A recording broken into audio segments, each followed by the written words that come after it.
Welcome to the Answers for Elders radio show. Meet the trusted experts who will give you straight answers and will help guide you on the path of later life care. Now, here's your host, founder, caregiver, and CEO, Suzanne Newman. And welcome everyone to Answers for Elders Radio Network. And we are here with the wonderful Rebecca Bomann from SASH Services. And Rebecca and I am so excited. We're going to be talking to our listeners today about if you have a loved one that has Alzheimer's or dementia, you're dealing with how to negotiate or bring about a sale of a home in process of trying to figure out how to get them care. There's all kinds of moving parts. There's all kinds of different things.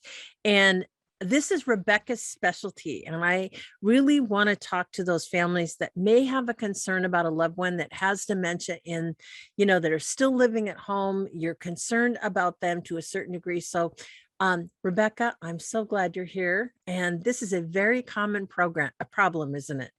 It is. Thank you for having me, Suzanne, as always. And we get calls here at SASH from a lot of families who are looking at the care of their senior loved one who is having progressive dementia or Alzheimer's. And cognitively, they're not able to take care of themselves anymore. They're not able to make the financial decisions anymore.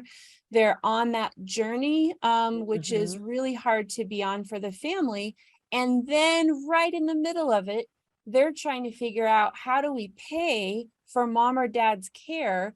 And the home is usually the biggest asset and the most available to sell in order to pay for that round-the-clock care that mom or dad need. And so what we find is families find themselves in two intense situations at the same time.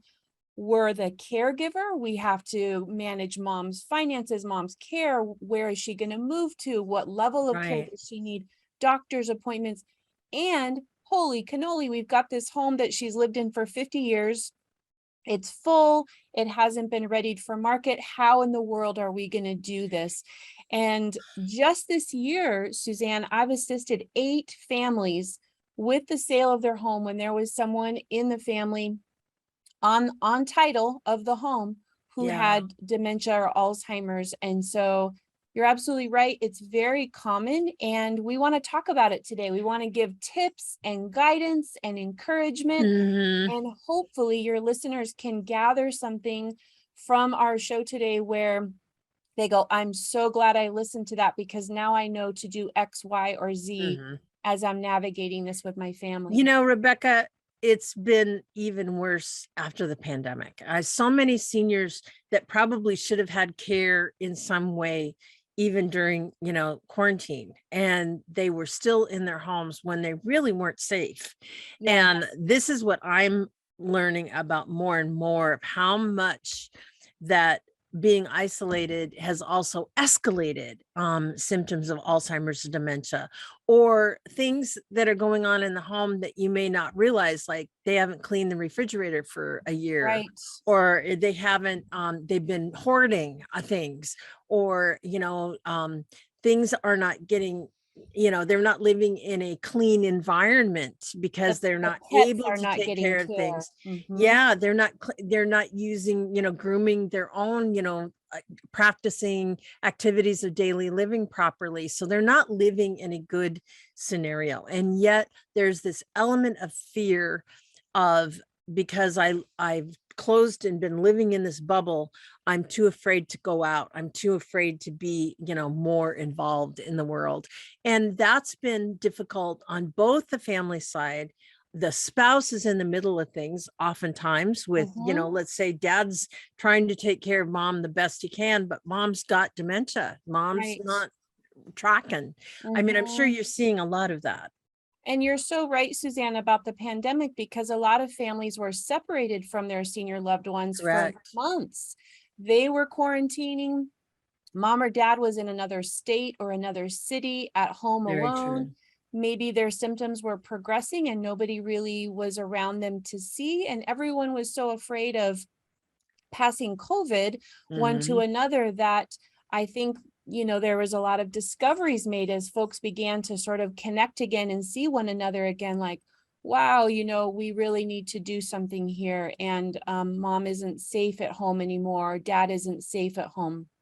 And we recognize that the senior loved ones, especially when they're suffering from dementia or Alzheimer's, they want to stay home. We know they want to stay home. And Everybody does. Every family wants to give that to them, right? They want to be in their familiar environment with the rooms they love, the decor they love, the furniture they're comfortable in, the neighborhood they're comfortable in. But there comes that time when it just doesn't work anymore. Financially, it doesn't work, because even if you get caregivers in the home to take care of mom or dad, I'm working with a family right now where their loved one has dementia, and they have 24-hour caregivers in their home. And Suzanne, it's $15,000 a month for round-the-clock care in their home. Now, $15,000 a month is a lot of money.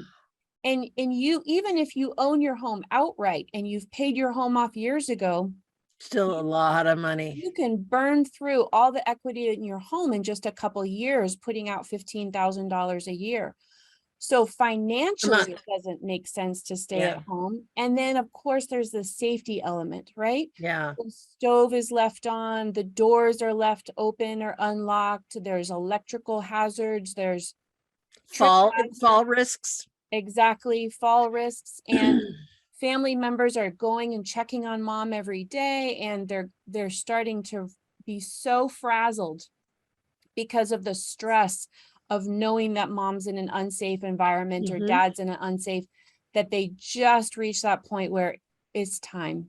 It's time to get mom or dad into a place of care. And we're going to have to sell the home to pay for it. And this is where they call us. This is where our guidance begins many times. And when I come into a situation where I'm working directly with those powers of attorney. So we do want to talk directly to these folks today.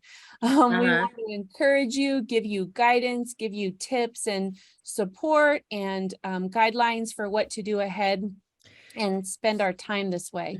And I am glad we're having this conversation, because so often it's like the power of attorney or that person that's in charge, they're also getting a lot of stories from other people in the family. And I think one of the things that everybody that's listening to this podcast or this show has to understand, that everything is different.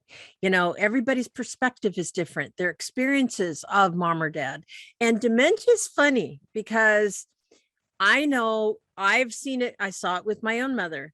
They can rise to the occasion and act totally normal for a period of time. Right. The family, you're saying mom and dad can't live by themselves anymore. And then they go to the house, and mom or dad just rises up to the occasion and they are just fine. And then they fall apart after that, that child is gone. So to understand that everybody has a different experience, and don't negate those that, if you're not seeing it, it doesn't mean it's not there. And that's the thing that I think you're going to talk a lot about. Trust the power of attorney, trust, and your job as a sibling is to support whatever that power of attorney believes. And I think that's really an important part of this conversation. Is it not? Yes. And I tell families often, just because I work with this so much and I see it, is I say there's moments of lucidity. This is not an on or off switch. That once it's off, it's always off, as far as cognitive abilities and memory. Yeah. There's moments of lucidity where they're just like you're saying, they rise to the occasion, they're perfectly clear, they're remembering things, they're talking clearly, they know what happened yesterday. Then a few hours later, they will have no memory of anything that happened that morning. And one sibling might have one interaction and the other sibling might have the other interaction. And so I think what you're saying, and I really agree with you, is give the caregivers the benefit of the doubt. Believe them when they say things are starting to slip, and it's starting to become unsafe. And we may need to start making decisions and looking to the next few months of care. And that's the thing I think that's really important with all of this is, as I always say, that person was made a power of attorney for a reason. Yes. And if your parent or your loved one, was appointed that person while they were still lucid, it's because they trusted that person to make those kind of decisions. And I think it's important that we all understand what our role is, who's on first, who's on second. As somebody says, that first baseman, that person that is that is running the pitcher, whoever's taking care of that person, they're the ones that need to be supported. And your decision or your input obviously is welcomed, I would hope, but it's also understand that who has the last say is the power of attorney. And they have a difficult job. They're Very making difficult hard job. decisions. They're being second guessed. They're being armchair quarterbacked by people. They're often getting guilt trips from folks who think that they're being ostracized because people get angry with them if they have to make an unpopular decision. I know that that happened with my family, and we've talked about that. The fact that you're in a very difficult scenario when you are the power of attorney, but you also have the mindset to be able to do that. This person, you can advocate for this person. And I think that's really why I'm excited about talking about this. So anyway, I'm looking forward to diving into this. Yes, Rebecca. We've got lots of tips and guidelines that we can get into in our next segment. And we just want to be here for you, give you valuable information, support. And this is all based on my years of experience of doing this day in and day out. Well, Rebecca, I can't wait. And so in the meantime, everyone, Rebecca Bomann and I are going to be right back right after this.